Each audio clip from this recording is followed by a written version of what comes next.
पहचान। पहले पहचानेंगे इसको, क्या करेंगे हम लोग? पहचानेंगे किसी भी चीज को कि कौन सा है, ठीक है, पहचान।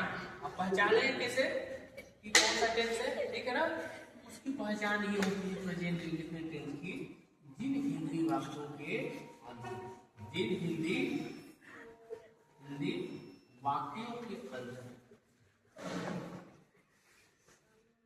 अंत में क्या रखता है?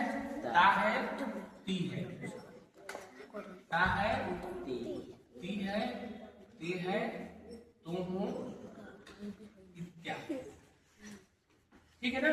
लग रहा है। कैसे पहचानेंगे प्रेजेंट इंडेफिनिट टेंस है? इन हिंदी वाक्यों का मतलब क्या है? ता है, ती है, ते है, तुम है, ये सब लगा है। तो पहचान जाओ क्या है ये? प्रेजेंट इंडेफिनिट टेंस, ठीक है ना? प्रेजेंट इंडेफिनिट टेंस, ठीक है? प्रेजेंट इंडेफिनिट टेंस है। अब क्या करते हैं? नियम। अब क्या करते हैं इसमें? नियम, ठीक है? नियम क्या होता है इसका? अब पहचान जाए कि ये टेंस है, उस टेंस को कैसे हम लोग बनाएंगे? कैसे बनाएंगे? देखो, सबसे पहले क्या होता है? सिंगुलर। सिंगुलर का मतलब क्या होता है? एक वचन। क्या होता है? एक वचन। क्या होता है? एक वचन। क्या होता है? ठीक है ना? क्या होता है? एक वचन। अब इसका फार्मूला क्या होता है? ठीक है, इसका फार्मूला ये होता है कि सब्जेक्ट प्लस वर्ब का फर्स्ट फॉर्म प्लस एस, उसके बाद ES plus object plus other word, ये होता है सिंगुलर एक वचन का फार्मूला, ठीक है? और सिंगुलर एक वचन कौन कौन से वर्ड होते हैं? ही होता है, सी होता है, ठीक है, इट होता है, उसके बाद नेम, जो भी नाम होते हैं, किसी का भी नाम, वो क्या होते हैं? सिंगुलर में आते हैं। किसमें आते हैं ये? सिंगुलर एक वचन में, ठीक है? और यहीं पे दूसरा नियम आता है प्लूरल का। किसका आता है? प्लूरल, ठीक है? प्लूरल मतलब क्या होता है? कौन कौन सा सब्जेक्ट है सब, क्या है? वी है, यू है, दे है, देयर है, दोज है, एक चिल्ड्रेन भी होता है। क्या होता है? चिल्ड्रेन। इसको यहाँ लिख देते हैं, चिल्ड्रेन।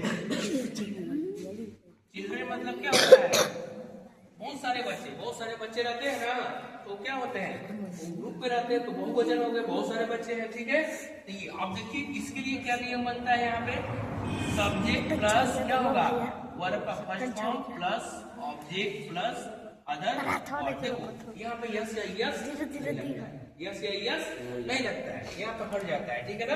क्योंकि बहुवचन। इस नियम पे इसको सेट करते हैं। अब यहाँ पे एग्जाम्पल देखिए, यहाँ पे इसका एग्जाम्पल देते हैं तो क्या होगा? वह प्रतिदिन या रोज स्कूल जाता है, ठीक है? अब देखो इसके अंत में क्या है? ताहतियां है। कौन सा टेंस हो गया? प्रेजेंट इंडेफिनिट टेंस हो गया ना? अब देखो, अब यहाँ से इसको नाम देंगे। ही क्या है? हमारा सब्जेक्ट है। क्या है? सब्जेक्ट है, ठीक है? ये क्या है? हमारा वर्ब है। क्या है? ये क्या है? हमारा ऑब्जेक्ट है। ये क्या है? हमारा अदर। काटिए सबको, बन गया। और इसकी जो ताहती है ना, यहाँ पे मान के चलो कि इसी की जो इंग्लिश अंग्रेजी में लिखते हैं या जो लिखते हैं ना, मान के चलो कि इसी का लिखते हैं। क्या करते हैं? इसी का लिखते हैं हम, ठीक है ना? तो अब इसको बनाएंगे तो क्या होगा? सब्जेक्ट मिल गया, वर्ब मिल गया, यस मिल गई, टू मिल गया, अदर वर्ड मिल गया। अब देखो कंडीशन क्या होता है यहाँ पे कि किसके साथ यस लगाएंगे और किसके साथ ई यस लगाएंगे।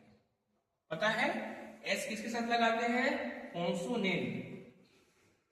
हिंदी में लिखते हैं कॉन्सोनेंट का मतलब क्या है? व्यंजन। क्या है? व्यंजन से वर्ब, व्यंजन से वर्ब का अंत या अंतिम वर्ब, अंतिम शब्द हो तब, ठीक है ना?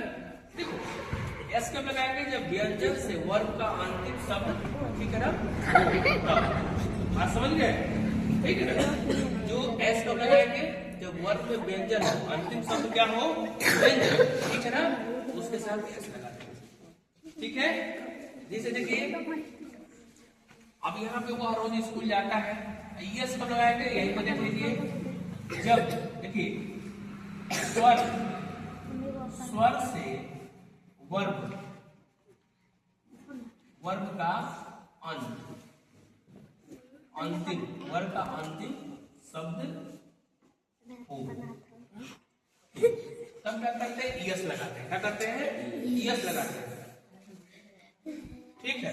क्या लगाते हैं ईएस लगाते हैं। क्या लगाते हैं ईएस। अब एग्जांपल में देखिए यहाँ पे क्या होगा, सब्जेक्ट उठाएंगे, पहले सब्जेक्ट लिखना है ना, सब्जेक्ट लिखना है पहले, तो पहले सब्जेक्ट लिखेंगे। क्या होगा सब्जेक्ट, वह अंग्रेजी क्या हो जाएगा ही। अब इसमें ये लिखना है कि महिला है कि पुरुष है, ठीक है ना, तो पुरुष से क्या हो जाएगा ही, क्या हो जाएगा। उसके बाद क्या लिखना है वर्ब, क्या लिखना है वर्ब। वर्ब कौन है यहाँ पे जाता, जाता की अंग्रेजी क्या होगी वो लिख देंगे।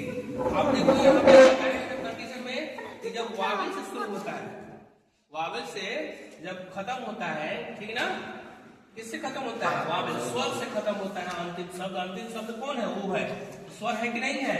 इसमें ईएस जोड़ देंगे। क्या कर देंगे हम लोग ईएस इसमें जोड़ देंगे, तो क्या हो जाएगा बोल।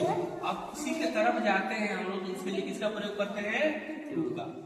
अब कहाँ जा रहे हैं स्कूल। अब किसकी बारी है ऑब्जेक्ट की। ऑब्जेक्ट कौन है इसमें स्कूल, SCHOOL स्कूल।